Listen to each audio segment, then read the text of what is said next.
सिर्फ 1 घंटे के अंदर मैंने बनाया 3 प्रकार का अलग-अलग प्रकार का खाना और जल्दी से पैकिंग करके मैं निकल गई अपने गाँव वाले ससुराल। तो आज के ब्लॉग को आप बहुत ही ज़्यादा एंजॉय करने वाले हैं क्योंकि आज मैं आपको बताऊंगी हमारे यहाँ की कुछ परंपराएं जो कि बड़ों के कहने पर तो हमें मानना ही पड़ते हैं। सुबह के बज रहे थे 9 और मुझे बनाना था बहुत सारा खाना घर के लिए, कुछ घर पे रख कर जाना था और 4 से 5 लोगों का खाना साथ में पैक करके ले जाना था। सबसे पहले मैंने सादा पराठे बनाए और इसके साथ ही दाल बड़े भी बनाए पापा के नाश्ते के लिए। तो दोनों तरफ से गैस चलाकर मैंने फटाफट ये सारा काम करना स्टार्ट कर दिया था। तो बहुत ज़्यादा ठंड भी थी और काम करने का जल्दी भी थी क्योंकि 11 बजे तक पूरा काम कंप्लीट करना था और इसके बाद मुझे तैयार होना था क्योंकि 12 बजे की बस का टाइम था। तो इसी तरह से मैंने ये फटाफट जल्दी जल्दी पराठे बनाए। ये देखिए मैं तिकोने पराठे बनाती हूँ और बहुत ज़्यादा अच्छे लगते हैं मुझे इस तरह से। आप गोल पराठे बनाते हैं, तिकोने बनाते हैं, मुझे कमेंट करके ज़रूर बताइएगा। और इस तरह से देखिए पराठे काफ़ी ज़्यादा सॉफ्ट भी बनते हैं और अच्छे से ये फूल भी जाते हैं। मैं जा रही हूँ अपने गांव वाले ससुराल, मतलब ससुराल वाले गांव में, क्योंकि वहाँ पर होनी है एक पूजा जो कि मेरी शादी के बाद होनी थी लेकिन हो ही नहीं पाई। और पहले साल में होती है या फिर तीसरे साल में होती है। तो अभी जो है मेरी 3rd ईयर चल रही है शादी की, मतलब तीसरी साल चल रही है और अगर तीसरे साल निकल जाएगी फिर इसके बाद ये पूजा नहीं हो पाती। तो इसी के लिए बहुत सारी तैयारी भी करनी थी। मम्मी ने गांव में फ़ोन लगाकर बोल दिया था कि हम सब आने वाले हैं और वहाँ पर सारी तैयारियां कंप्लीट भी हो चुकी हैं। बस हमें अपना ये सब सामान पैक करके वहाँ पर ले जाना है और 1 दिन का पूरा सफ़र है, मतलब पूरे 24 घंटे लग जाते हैं पहुंचने में क्योंकि मैं रहती हूं गुजरात में और जहां मेरा गांव है वो है एमपी का ही एक गांव है छोटा सा। तो मैंने सादा पराठे बनाए, इसके बाद मैं यहाँ पर थेपले भी बना रही हूँ क्योंकि थेपले जो है खाने में बहुत ज़्यादा अच्छे लगते हैं और सफ़र के लिए तो हर गुजराती ये ज़रूर लेकर जाते हैं। मैं गुजराती तो नहीं हूँ लेकिन हाँ मुझे थेपले काफ़ी ज़्यादा पसंद है। तो ये देखिए कितनी ज़्यादा जल्दी जल्दी स्पीड में मैं थेपले सेक रही हूँ क्योंकि जो थेपले हैं बहुत जल्दी बन जाते हैं। मुझे रोटी और पराठे से सबसे ज़्यादा थेपले अच्छे लगते हैं बनाने में। तो इसी तरह से मैं ये सारे कंटिन्यू कर रही हूँ और इसके साथ ही आपको अपनी स्टोरी भी बता रही हूँ। तो क्या हुआ कि इन 2-2.5 सालों में, मतलब मेरी शादी के बाद से मेरी तबीयत जो है थोड़ी सी ख़राब रहने लगी।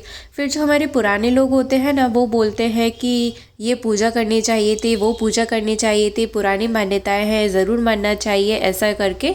तो फिर मेरी मदर इन लॉ ने बोला कि चलो अब तीसरी साल चल रही है तो अभी पूजा कर ही देते हैं क्योंकि फिर बाद में होगी नहीं और अभी जो मौसम है वो भी अच्छा है और इसके साथ साथ मुहूर्त भी अच्छा है। तो फिर हमने ये सारी चीज़ें सोचकर ये सारा कुछ प्लान किया और हम सब निकल गए वहाँ पूजा करने के लिए। तो उसके लिए ही मैं ये सारी पैकिंग कर रही हूँ। हम लोग 4 से 5 लोग जाने वाले थे और जाते जाते 3 ही रह गए, लेकिन कोई बात नहीं। थेपले बनाने के बाद उड़ती हुई मेरे पास पुड़िया आने लगी, मतलब नीचे बैठकर मम्मी पुड़िया बना रही थी और उड़ती उड़ती हवा में वो प्लेट में भी आ रही थी और मैंने फटाफट से ये पुड़िया तली। बहुत ज़्यादा अच्छी लगती है मेथी की पुड़िया, आप सफ़र में ज़रूर बनाकर एक बार रख कर ले जाना, बहुत ही ज़्यादा पसंद आएगी आपको। और अगर आपको चाहिए तो इसकी रेसिपी भी मैंने अपने चैनल पर अपलोड कर रखी है, वहाँ पर आप देख भी सकते हैं। तो हाँ ये देखिए सारा नाश्ता बनकर तैयार हो गया, मतलब टिफ़िन का सारा सामान बन चुका है, खाना जो भी बनना था। इसमें से कुछ खाना घर पर ही रख कर जाएंगे पापा, और मेरे हस्बैंड और देवर नहीं जाने वाले हैं तो उनके लिए घर पर रख कर जाएंगे। और कुछ खाना जो है वो पैक करके ले जाएंगे क्योंकि मैं और मेरी मम्मी जा रही हैं, इसके साथ में कुछ और रिलेटिव्स भी जा रहे हैं जो कि हमारे घर के ही हैं। तो अब बारी आती है टिफ़िन पैक करने की। 1 घंटे में मैंने ये सारा कुछ बनाकर तैयार कर लिया था और अब बस मुझे फटाफट से टिफ़िन पैक करना था।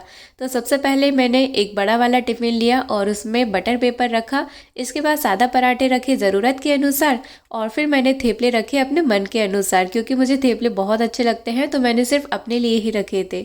और फिर इसके बाद रखी मैंने 5 से 6 मेथी की पुड़ियाँ जो कि मुझे बहुत ज़्यादा पसंद है।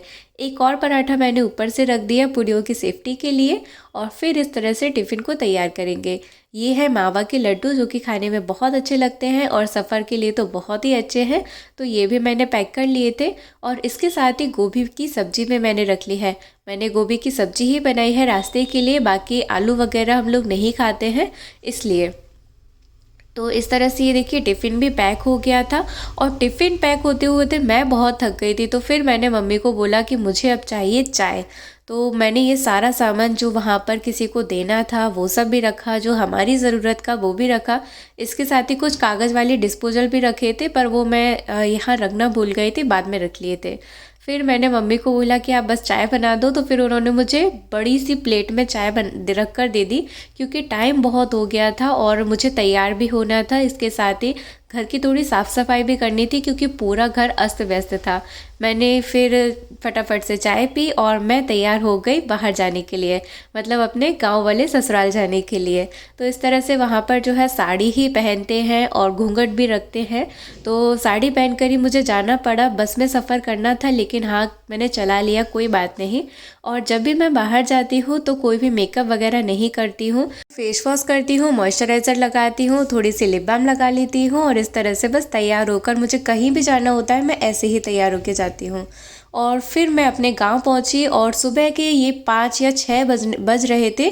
तब तक मैंने देखा कि ये देखिए सारी तैयारियां यहाँ पर हो चुकी थी और फिर फटाफट से मैं भी तैयार हो गई थी अपने बहू वाले लुक में। तो इस तरह से देखिए लाल हरी पीली चूड़ियाँ और माथे पर ये जो घूंघट है वो इस तरह से मैंने रखा था। गले में एक छोटा सा मैंने नेक पीस डाला था, जो कि बहुत ही ज़्यादा अच्छा लग रहा था और इसके लिए मुझे बहुत ज़्यादा कॉम्प्लीमेंट भी मिले थे। तो ये था मेरा बहू वाला लुक। और अब जो है हमारी पुरानी हवेली है गांव में, मतलब मेरे जो दादा ससुर हैं उनसे भी पहले वाले जो लोग थे तब से ये हवेली है, बहुत बड़ी है, मैं आपको आगे दिखाऊंगी इसमें। और यहाँ पर ही हमारी पूजा होती है। इनको बोलते हैं सुहागले। तो बहुत ज़्यादातर लोगों के यहाँ सुहागले होती हैं, शादी के बाद होती है ये। पहली साल में हो जाती है या फिर तीसरी साल में होती है या फिर शायद 7वीं साल में होती है, तो इस तरह से। और यहाँ पर जो है घूंघट रखना कंपलसरी होता है, सर से घूंघट नहीं हटना चाहिए और हाथों से ये लाल हरी पीली चूड़ियाँ नहीं हटनी चाहिए। अभी मैं नई नई हूँ तो मुझे इतनी सारी चूड़ियाँ पहननी पड़ती, इससे ज़्यादा भी पहना देते हैं कभी कभी। तो इस तरह से मैं ये पूजा कर रही थी। सबसे पहले चूड़ियाँ पहनाई, इसके बाद सिंदूर लगाया, काजल लगाया और ये जो है मैं लगा रही हूँ कांच वाली बिंदी। एक जो मिरर जो आते हैं ना जिनसे हम सजावट वगैरह करते हैं, तो वही वाले कांच है, उसके ऊपर कुछ बिंदी वगैरह बनाई हुई है। तो इस तरह से कांच वाली बिंदी आती है। मैंने एक छोटी सी बच्ची को ही अपना फ़ोन दे दिया था ताकि वो ये सब शूट कर सके और ज़्यादातर चीज़ें मुझे शूट करना थी, लेकिन कोई मिला भी नहीं। और गांव में ये सब अच्छा भी नहीं लगता है, लोग बोलते हैं कि बस यहाँ पर भी फ़ोन चलाना, वीडियो बनाना, ये सब, क्योंकि अभी ज़्यादातर किसी को पता नहीं है कि मैं वीडियोस वगैरह बनाती हूँ। तो कोई नहीं, मैंने सोचा कि बस कुछ तो शूट होना चाहिए ताकि कुछ यादगार मेरे पास भी रहे और मैं आपको भी बता सकूं। तो बस देखिए इस तरह से मैंने पहले चूड़ियाँ पहनाई थी, फिर बिंदी लगाई और अब सिंदूर लगा रही हूँ। जो भी चीज़ें इस्तेमाल करते हैं इस पूजा के लिए वो एकदम कोरी कोरी इस्तेमाल करते हैं। और खाने में भी बहुत सारी चीज़ें बनती हैं भोग लगाने के लिए, जैसे कि मीठी पूड़ी, नमकीन पूड़ी, सादा पूड़ी, कढ़ी चावल और पुआ। इसके साथ ही नमकीन पकौड़े, ये सारी चीज़ें बनकर तैयार की जाती हैं। और जब पहली बार सुहागले करते हैं तो बहुत सारे लोग होते हैं, जो घर की बुआ वगैरह होती हैं, बेटियां होती हैं, उन सबको बुलाया जाता है। तो बहुत सारे लोग आए हुए थे, कुछ यहाँ पर हमारे साथ हवेली पर आए थे और कुछ वहीं पर घर पर ही रह गए थे। तो अभी जो है इस तरह से सारी रस्में पूरी करनी थी और ये सब मुझे ही करना था, क्योंकि ये मेरे लिए ही पूजा हो रही थी, मतलब मेरी ही शादी हुई थी अभी रिसेंट में और उसके बाद ये सुहागले होनी थी जो कि मुझे ही करनी थी। तो मुझे जैसे जैसे सब बता रहे थे मैं वैसे ही वैसे पूरा कर रही थी। जहाँ पर पूरी रखनी थी, पोहे रखने थे और इस तरह से ये सारी पूजा करनी थी। इसके बाद होम करते हैं और इसमें बताशे वगैरह डालते हैं, घी डालते हैं बहुत सारा, फिर इनको शरबत पिलाया जाता है, फिर पानी पिलाया जाता है। इस तरह से ये पूजा पूरी की जाती है। मेरे बाद मेरी सास कर रही थी और इसके बाद जो भी औरतें वहाँ पर आई थी वो सबने पूजा की थी। फिर इसके बाद हमने थोड़ा सा डांस किया था भजन के ऊपर, मतलब नृत्य किया था। और मुझे ये वाला नृत्य करना नहीं आता जो कि लेडीज़ के साथ किया जाता है, तो मैं सबको देख देख कर बस ऐसे ही मटक रही थी थोड़ा सा, और काफ़ी अच्छा भी लग रहा था कि हाँ चलो ये थोड़ी थोड़ी चीज़ें मुझे सीखनी ज़रूर चाहिए अगर मैं कहीं जाऊँ तो। और ये रही हमारी वो बड़ी सी हवेली जिसके बारे में मैं बात कर रही थी। हर जगह बहुत सारे कमरे भी बने हुए थे और पूरा खंडर हो चुका है ये। कई सारे कमरे गिर भी चुके हैं, बिखर चुके हैं, ईंटें पड़ी हुई हैं और ये पूरी जो हवेली है पूरी ईंट से ही बनी थी, ईंट और मिट्टी से। क्योंकि पहले के ज़माने में ऐसे ही सारे घर बने होते थे। सब लोग मुझे बता रहे थे यहाँ पर वो रहते थे, यहाँ पर वो रहते थे। पूरी हवेली जो है काफ़ी बड़ी है, यहाँ पर नीम का भी पेड़ है और कुआँ भी है, तो बहुत ही अच्छा लग रहा था। काश कि मैं पहले देख पाती जब ये थोड़ी बहुत सही होगी, लेकिन कोई बात नहीं। तो आज का ये ब्लॉग यहीं पूरा होता है। कैसी लगी आपको आज की ये ब्लॉग वीडियो मुझे कमेंट करके ज़रूर बताना, और पसंद आई हो तो प्लीज़ वीडियो को लाइक और चैनल को सब्सक्राइब ज़रूर करना।